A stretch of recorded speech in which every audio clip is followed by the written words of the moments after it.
Hello friends, खूप सारं स्वागत आपल्या आणखी एका नवीन व्हिडिओमध्ये। तर आज पुन्हा एकदा मी तुमच्यासोबत खूप छान असा 1 किलोचा चॉकलेट केक शेअर करणार आहे। त्यासाठी व्हिडिओ पहिल्यापासून तर शेवटपर्यंत बघा। अगदी प्राइस सकट मी इथे सगळं शेअर केलेलं आहे। 1 किलोचा केक करण्यासाठी साधारणतः 400 ग्रॅम प्रीमिक्स इथे मी घेतलेलं आहे आणि त्यानंतर आपल्याला 7 इंचाच्या टीनमध्ये त्याचं बॅटर बनवून बेक करून घ्यायचं आहे। थंड झाल्यावरच आयसिंगला घ्यायचं आहे। थंड झाल्यानंतर त्याचे मी 3 लेयर्स बनवलेले आहेत। लेयरसुद्धा परफेक्ट झालेले आहेत। जेव्हा आपण केकच्या लेयर्स एकमेकांवरती अरेंज करतो ना, तर तेव्हा त्या व्यवस्थित एकमेकांच्या वरतीच बसल्या आहेत का हे पाहायचं। ह्याने आपल्या केकची फिनिशिंग जी आहे ती व्यवस्थित येते, कुठेही टेढीमेढी होत नाही।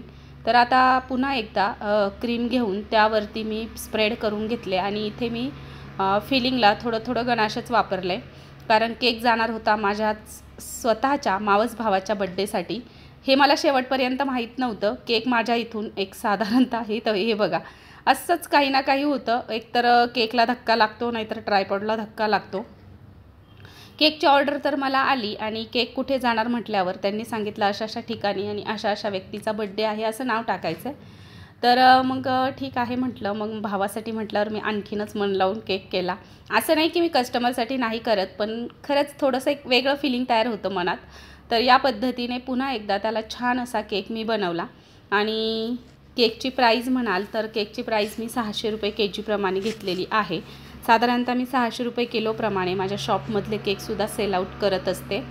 आणि खूप छान रेडी झाला होता केक। तुम्ही शेवटपर्यंत नक्की बघा आणि कसा झाला आहे हे मात्र कमेंट करून सांगायला विसरू नका। आता हा केकसुद्धा पहिला शूट केलेला आहे। याच्याबद्दलच्या रील्स ज्या आहेत तर त्यासुद्धा इंस्टावरती आहेत। तुम्ही माझं इंस्टाचं अकाउंट जर बघितलं नसेल तर त्याची लिंक मी या डिस्क्रिप्शनमध्ये दिलेली आहे, तुम्ही जाऊन नक्की चेक करा। खूप छान तिथे सुद्धा मी अपडेट्स देत असते, तर तुम्ही इंस्टाला नक्की फॉलो करा। आणखी फॉलो केलं नसेल तर केकला मी ट्रान्सफर करून थोड्या वेळासाठी फ्रीजमध्ये ठेवून देणार आहे, डीप फ्रीजला। एक अर्धा 1 तासासाठी सेट करून घेतला की मग छान फिनिशिंग होते। तर आता बघा माझा केक सेटसुद्धा करून झाला आहे आणि त्यानंतर पुन्हा एकदा मी त्याला छान अशी फिनिशिंग करून घेणार आहे। आपण केकला जर का छान फिनिशिंग केली ना तर केकही छान दिसतो आणि म्हणजे केकचा लुकच एकदम असा छान येतो। कुठेही वाटत नाही की तो केक जो आहे तो बेकरीतला नाही आहे किंवा होममेड आहे। आणि घरीसुद्धा आपण खूप छान केक बनवू शकतो।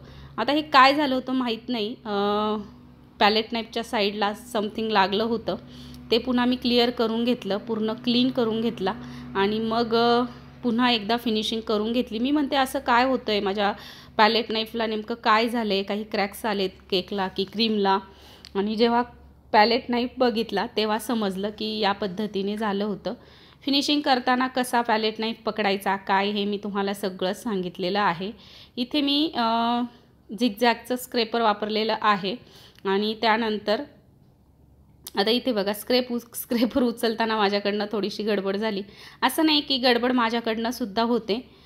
त्यानंतर मी यावरती पोर केलेला आहे गणाश मी एकदमच बनवून ठेवते।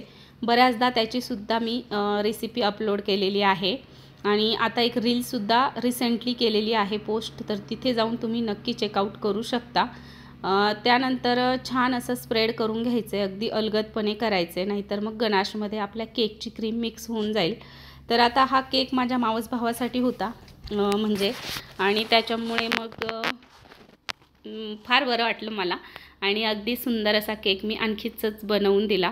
आणि नेहमीचंच कस्टमर आहे, पण त्यांचं आणि माझ्या भावाचं काही समथिंग रिलेशन आहे आणि त्याच्यामुळे मग त्यांनी हा केक घेऊन गेले होते।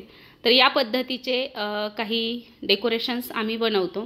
सध्या दीदी आहे इथे, त्याच्यामुळे मग हे बघा खूप सुंदर झालं होतं आणि केकवरती ठेवलं की केकचा लुकच एकदम भारी येतो आणि काही तुटलं काही चांगलं झालं या पद्धतीने, पण ट्राय करत राहायचं आपण आणि कुठेही मागं हटायचं नाही। गणाश किती शायनी झाले हे तुम्हाला माझ्या हाताची इमेज तर केकमध्ये सुद्धा दिसते, त्याच्यावरून कळत असेल।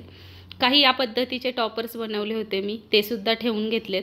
दीदी आली की मी खूप सारे टॉपर्स बनवते, तिला चॉकलेटचं काम करायला खूप आवडतं आणि सुनील नाव त्यावरती टाकलेलं आहे आणि इथे केक रेडी झालेला आहे। काल परवापासून आपल्या चॅनलवरती व्हिडिओज यायला सुरुवात झालेली आहे. पाहिलं नसेल तर नक्की चेकआउट करा. हा व्हिडिओ कसा वाटला हे कमेंट करून सांगा. केक आवडला